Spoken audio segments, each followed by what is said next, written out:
Attention please.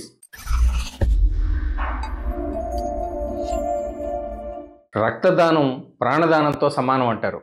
సకాలంలో చేసే రక్తదానం ప్రాణాలు నిలబెడుతుంది, ఆయువును పొడిగిస్తుంది. అలాంటి బ్లడ్కు దేశంలో కొరత ఏర్పడి అవసరార్థులను ఉరుకులు పెట్టించి పరుగులు తీయిస్తోంది. ఒక యూనిట్ బ్లడ్ అంటే 500 మిల్లీలీటర్లు, అంటే అర లీటరు.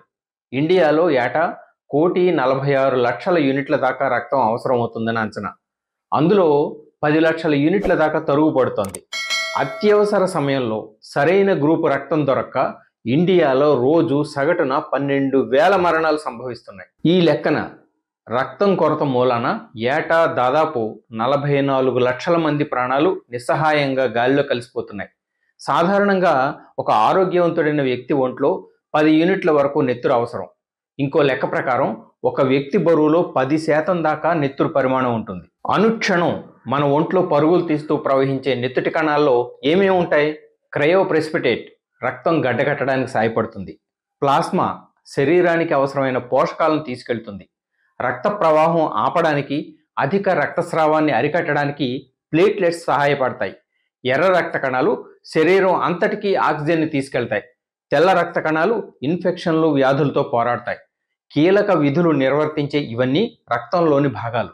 స్థూలంగా మనం రక్తం అని చెప్పుకుంటున్నా అందులో వేరువేరుగా ఏ, బి, ఏబి, ఓ అని గ్రూపులు ఉంటాయి. RH యాంటీజెన్ ఉంటే RH పాజిటివ్గా, అది లేకపోతే RH నెగిటివ్గా వ్యవహరిస్తారు.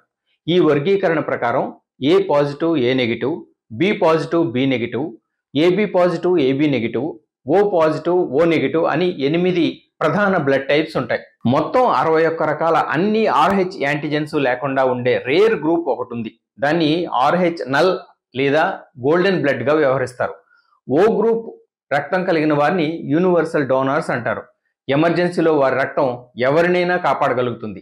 అత్యంత అరుదైన బ్లడ్ గ్రూప్ అంటే ఏ నెగిటివ్ అనే చెప్పాలి.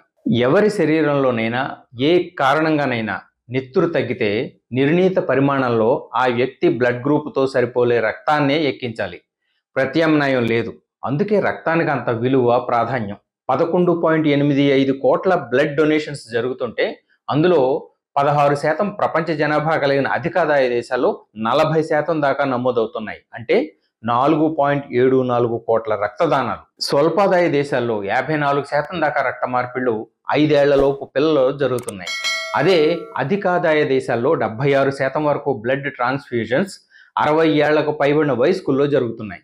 గాయం కారణంగానో, శస్త్రచికిత్స సమయంలో నెత్తురు కోల్పోయినప్పుడు, లేదా కొన్ని వైద్యపరమైన ప్రత్యేక స్థితిగతుల్లో రక్త మార్పిడి అవసరం కావచ్చు. ఆరోగ్యకరమైన ఎర్ర రక్త కణాలు శరీరం అంతటికీ ప్రాణవాయువు మోసుకుపోతాయని ముందే చెప్పుకున్నాం కదా. ఆ కణాలు తక్కువగా ఉండే పరిస్థితిని ఎనీమియా అంటారు. అలసట, నీరసం, బలహీనత, ఊపిరి సరిగ్గా ఆడకపోవడం దాని లక్షణాలు. ఒక్కోసారి ఎనీమియా ప్రాణాంతకం కావచ్చు. అరుదైన జన్యుపరమైన బ్లడ్ డిజార్డర్ను హీమోఫీలియా అంటారు. ఏ కారణంగానైనా గాయపడినా, శరీరంలో ఎక్కడైనా తెగినా రక్తం గడ్డకట్టదు, లేదా గడ్డకట్టడానికి చాలాసేపు పడుతుంది.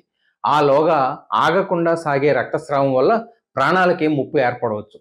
ఎర్ర రక్త కణాల్లోని హెమోగ్లోబిన్ ప్రభావితమై నెత్తుటి ప్రవాహంలో అడ్డంకులు ఏర్పడడాన్ని సికిల్ సెల్ వ్యాధిగా వ్యవహరిస్తారు.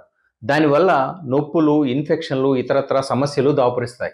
సుమారు 100 రకాల క్యాన్సర్లలో చాలా వాటికి రక్త మార్పిడి అవసరం కావచ్చు. లుకేమియా, లింఫోమా, మైలోమా వంటి బ్లడ్ క్యాన్సర్లు నెత్తుటి కణాల ఉత్పత్తిని ప్రభావితం చేసే ముప్పు ఉంది. కొన్ని రకాల ట్యూమర్ల కారణంగానూ రక్తస్రావం సంభవించి రక్త మార్పిడి అవసరం పడవచ్చు. తలసేమియా లాంటి వ్యాధిగ్రస్తులకు తరచూ రక్త మార్పిడి అవసరం అవుతుంది. ఇన్ని రకాల అవసరాలకు తగ్గట్లు రక్తదాతలు తగినంత మంది లేకపోవడం, స్వచ్ఛందంగా ముందుకు రాకపోవడమే సమస్య. ఆరోగ్యవంతుడైన వ్యక్తి 350 నుంచి 450 మిల్లీలీటర్ల రక్తం దానం చేయొచ్చు. దాతలు 18 నుంచి 60 ఏళ్ల మధ్య వయస్కులే ఉండాలి. 45 కిలోలు అంతకన్నా ఎక్కువ బరువు ఉండాలి. ఆరోగ్యంగా ఉండాలి. కనీసం 12.5 స్థాయి హెమోగ్లోబిన్ కలిగి ఉండాలి. రక్తదానం చేస్తే నీరసించిపోతారన్న భయాలు, అనుమానాలు ఎవ్వరికీ అక్కర్లేదు. మీకు తెలుసా, దానం చేస్తే కొత్త రక్త కణాల ఉత్పత్తి ప్రక్రియ ఉత్తేజభరితం అవుతుంది. ఇంత విలువైన లేదా అమూల్యమైన రక్తదానం చేస్తే దాతలకు ఇంకా ఏమొస్తుంది అంటారా? అత్యవసర సమయంలో తోటి మనిషికి సాయపడ్డామన్న సంతృప్తి, రోగి తాలూకు బంధుగణం కళ్ళలో వెలిగే కృతజ్ఞత తేజోదీప్తి, ఎన్నో కోట్ల రూపాయల పెట్టు. మళ్ళీ మరో అంశంతో మీ ముందుకు వస్తాను. This is Balu Ekkaladevara signing off. నమస్తే.